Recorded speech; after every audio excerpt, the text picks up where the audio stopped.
Hey everybody, welcome back to Music Theory 101. In today's video, we're going to be talking about scales and keys. Pretty much all music that people listen to have a key. Keys are a collection of notes that have a central main note, referred to as a root note or a keynote. Music that has a key is known as tonal. Most music is tonal, which is why understanding keys is so important. Keys come in two main varieties, major and minor. These notes used in these keys are in the corresponding major or minor scale. If we say a song is in the key of G, then that means that the notes that are going to be played is in the G major scale. So before we explore the topic of keys more in depth, we will have to understand the scales. Scales are a sequence of the notes going up from the root note of the scale until you reach that note again an octave higher. As I talked about in the last video, there are 12 notes used in Western music, but your standard major and minor scales just use 7 of those notes. If we are not using all notes when playing a scale, then we are skipping certain notes, meaning some distance between the notes are bigger than others. That makes that an interval. If we are not using all the notes when we play a scale, then we are skipping certain notes, meaning some of the distance between notes are larger than others. The distance between those two notes make that an interval. To move to the nearest note is to move a half step, or in different places of the world, it's called a semitone. And to go a step further, that will be 2 half steps, and that is called a whole step. In other places, it's called a tone. For example, C to C sharp is a half step, or a semitone. And from C to D, that is a whole step or a tone. What makes musical scales sound different from one another is that they have their own pattern of half steps and whole steps. The major scale, which is a basis for most of music we hear, has a pattern of whole, whole, half, whole, whole, whole, half. If we start the pattern of note C on a keyboard, you end up playing all the white notes. Whatever note you start playing on, this pattern of intervals will create a major scale, just using different sets of notes. The only difference is that one sounds lower and one sounds higher. Other scales, like the minor scale, have their own pattern of whole steps and half steps. As we have just seen, playing all the white notes on the piano starting on a C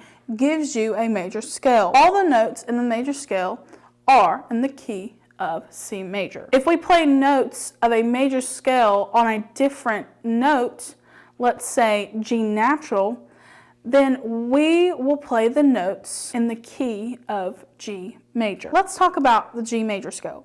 Remember, that means on G, you move up the interval pattern whole, whole, half, whole, whole, whole, half. You'll see that now you have one black note, and that note is F sharp. In the key of G major, there is one sharp, F. If we start on D and do the same thing, there are going to be 2 sharps in our scale, F and C, meaning that the key of D has 2 sharps. Whenever you are going up a major scale, all the notes go up alphabetically, whether they are sharp or flat. That's why in the D major scale, there is a F sharp and not a D flat, as it is the next note next from F and is before G. Other scales will have flats instead of sharps for the same reason. For example, the notes in F major are F, G, A, B flat, C, D, E. It has to be B flat, not an A sharp, even though they sound the same. That is called an enharmonic because it appears between A and C in the scale. Following the pattern of whole and half steps, you can create any major scale and therefore you can know which notes are in any major scale. To really know about the piano, you have to understand the circle of fifths, which we'll be talking about in the next video. After the major scale,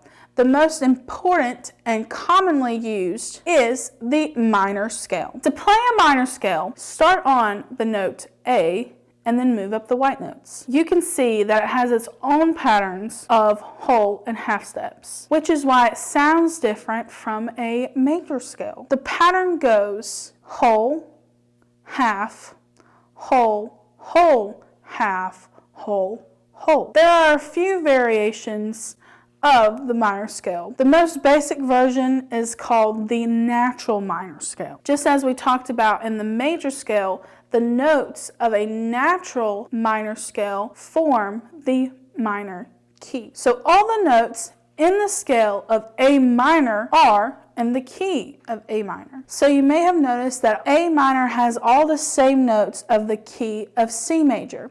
That is because they are relative keys. A minor is the relative key to C major. To find the relative minor to a major key, you have to start on the 6th position on the scale. For example, the relative key to G major is E minor. Thank you everyone for watching this video. If you liked it, leave a like, comment, and share, and we will see you in the next video.